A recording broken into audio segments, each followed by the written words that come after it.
One of the most important thing that I also want to discuss or call our attention to, especially with the administration of um, church, as far as church administration is concerned, is time management. There are a lot of places that sometimes you get to churches that you discover that people have no regard for time. See, time is life and time is of essence.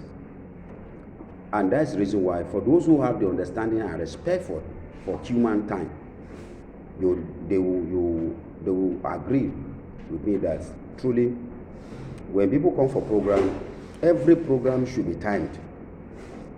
The dispensation where somebody will say is the Spirit of God is in charge, the Spirit of God is moving. See, there is nothing like that as far as church administration is concerned. Whoever supposed to take opening prayer, sometimes you get to some churches, opening prayer that's supposed to just be just few words within 2 minutes. You see somebody doing opening prayer for 10-15 minutes. That is no longer opening prayer. That to me is another prayer session.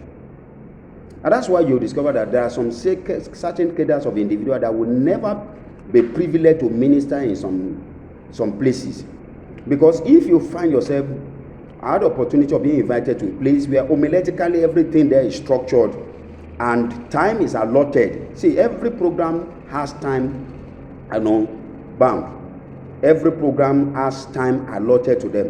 When you are supposed to take an opening prayer for 5 minutes, for the opening prayer for just 2 minutes, and you are still there praying, leading another prayer section, then it shows basically that you don't really know what opening prayer is all about. And that is, see, as far as the church is concerned, I think it's high time some of us begin to address some certain things we've been seeing that are not normal, that have become normal in some of our churches, denominations, and assembly.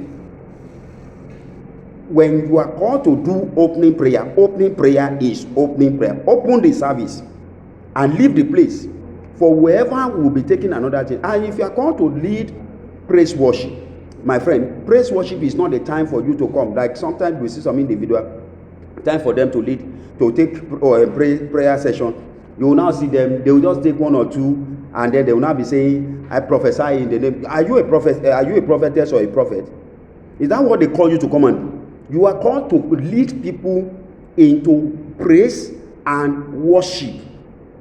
And when it comes to praise and worship, the procedure simply is that you start with worship for just some few periods, then from the worships in a gradual, systematic manner now leads to a praise. And then from praise, by the time you've successfully lead the people or led the people to the presence of God, you will now lead them to worship. And that is from with the worship you will now end, and then now causing the people to have been connected to heaven. But when you don't really have the understanding of all this, that's why you discover that a lot of things goes on in most of our churches. You call some people to come and lead praise worship, and then they will now, there are a lot of choruses. Maybe in my next presentation, maybe I will personally come to address some of the things praise worship leaders do behind the pulpit that are not normal, that we've been considered to be normal in most of our churches. Therefore, beloved, I just want to drop this, please. And when it comes to praise worship, just do it, and you don't exceed the time allotted to you. Time management is of essence. See, it does not necessarily have to be 1 hour, 30 minutes, or whatever. See, you can lead people if you are well prepared, adequately prepared, and you pray for the hand of God to move as you come to lead the people. See, with just 5 minutes worship, the presence of God can come mightily. But when you are not prepared, then that is when you now begin to look for choruses, look for words to use or praise worship to use, and then you now begin to lead people